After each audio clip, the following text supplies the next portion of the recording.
ఆ ఒక్కటి తప్ప యూనిక్ నెంబర్ లేకుండా మరోసారి ఎన్నికల బాండ్ల సమాచారం అట. ఎందుకు ఇయ్యరు? ఆ ఒక్కటి ప్లీజ్, ఆ ఒక్కటి మేము చెప్పము, మిగతా అన్నీ చెప్తామంటున్నారట. యూనిక్ నెంబర్ లేకుండా మరోసారి ఎన్నికల బాండ్ల సమాచారం. ఈసారి రాజకీయ పార్టీల వివరాలు వెల్లడించిన ఈసీ.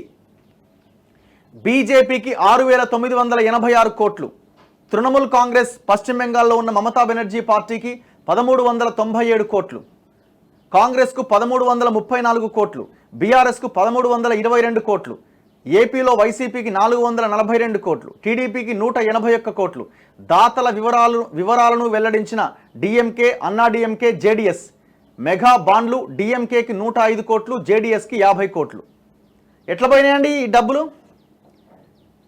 ఈ మెగా కృష్ణారెడ్డి సంపాదించిన డబ్బు ఇదంతా? మెగా కృష్ణారెడ్డి దేశవ్యాప్తంగా సంపాదించిన డబ్బు ఇదంతా? తెలంగాణ జాతి సంపదని కొల్లగొట్టి వివిధ పార్టీలకు ఇచ్చిన ఈ డిఎంకేకి పోయినా జేడీఎస్కి పోయినా కేసీఆర్ చెప్తే ఇచ్చిందే, దాంట్లో ఎలాంటి డౌట్ లేదు.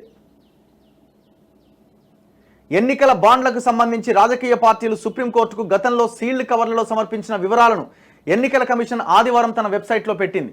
అయితే ఈసారి కూడా ఇంతకు ముందులాగానే యూనిక్ నెంబర్ లేకుండా వాటిని వెల్లడించింది. ఈ వివరాలతో ఏ పార్టీకి ఎన్ని విరాళాలు వచ్చాయో తెలుస్తుంది, కానీ ఆ విరాళాలు ఎవరిచ్చింది తెలిసే అవకాశం లేదు. మరి ఎందుకు ఉండొద్దు? ఇప్పుడు మెగా కృష్ణారెడ్డి బీఆర్ఎస్ పార్టీకి ఎంత ఇచ్చిండు, బీజేపీ పార్టీకి ఎంత ఇచ్చిండు, కాంగ్రెస్కి ఎంత ఇచ్చిండు, మేము తెలుసుకోవాలనుకుంటున్నాం.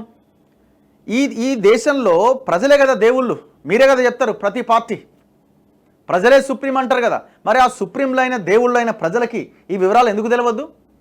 వాడు మమ్మల్ని కొల్లగొట్టి మీకు డబ్బులు పంచుతూ ఉంటే మేమెందుకు ఊక్కుంటాం? ఆ వివరాలు మాత్రం చెప్పారట. ఫలానా మెగా కృష్ణారెడ్డి, ఫలానా కంపెనీ, ఫలానా అరబిందో ఫార్మా, ఫలానా యశోద ఆసుపత్రి బీఆర్ఎస్కి, బీజేపీకి, కాంగ్రెస్కి ఎంతెంత ఇచ్చింది మేము తెలుసుకోవాలనుకుంటున్నాం. లేదు మేము ఆ వివరాలు చెప్పాం. ఎందుకు చెప్పారు? భాగవతం బయటపడుతుందని. ఇప్పుడు ఇంతవరకు రావడానికి కూడా కారణం ఏంటంటే సుప్రీంకోర్టు ఇది కూడా చెప్పమన్నారు. మరి ఇప్పుడు కోర్టు ఏమంటుందో చూడాలి. ఆయా పార్టీలు సుప్రీంకోర్టుకి ఇచ్చిన వివరాల ప్రకారం బీజేపీ అందుకున్న ఇదంతా చదివిందే కదా, ఒక్కసారి చూద్దాం, ఆగండి.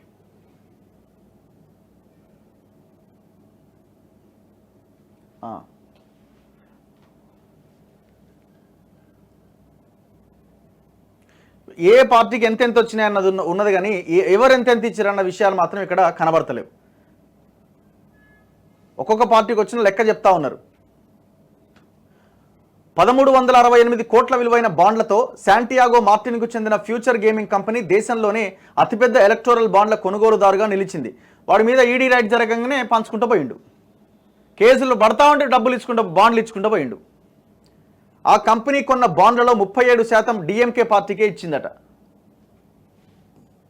తాము ఎన్నికల బాండ్ల విధానానికి వ్యతిరేకమైనందున ఎలాంటి బాండ్లు స్వీకరించలేదని సిపిఎం, సిపిఐ, సిపిఐఎంఎల్, ఏఐఎఫ్బి సుప్రీంకోర్టుకు తెలపగా తమకు బాండ్ల రూపంలో విరాళాలు రాలేదని మజ్లిస్, బీఎస్పీ తదితర పార్టీలు తెలిపినాయి. ఆ వివరాలు కూడా చెప్పండి. ఎన్నికల బాండ్ల విక్రయాలకు సంబంధించి ఇప్పటిదాకా వెల్లడైంది 76% వివరాలే. మిగతా 24% వివరాలు కూడా వెల్లడించాల్సిందిగా ఆదేశాలు జారీ చేయాలని కోరుతూ సుప్రీంకోర్టులో పిల్ దాఖలైంది.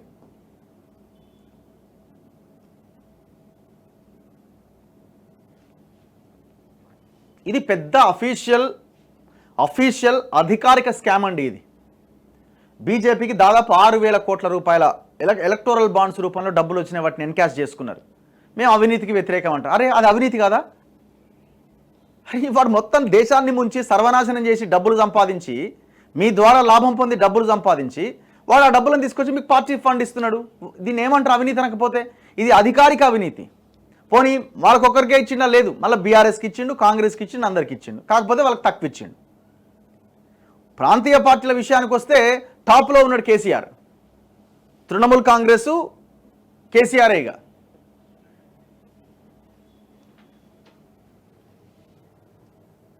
ఇప్పుడు ఎవరు క్వశ్చన్ చేయగలుగుతారు? ఇప్పుడు వాడు ఫ్యూచర్ గేమింగ్ వాడు దాదాపు 37% డిఎంకేకి ఇచ్చి, ఇప్పుడు డిఎంకే ఏమని మాట్లాడుతుంది?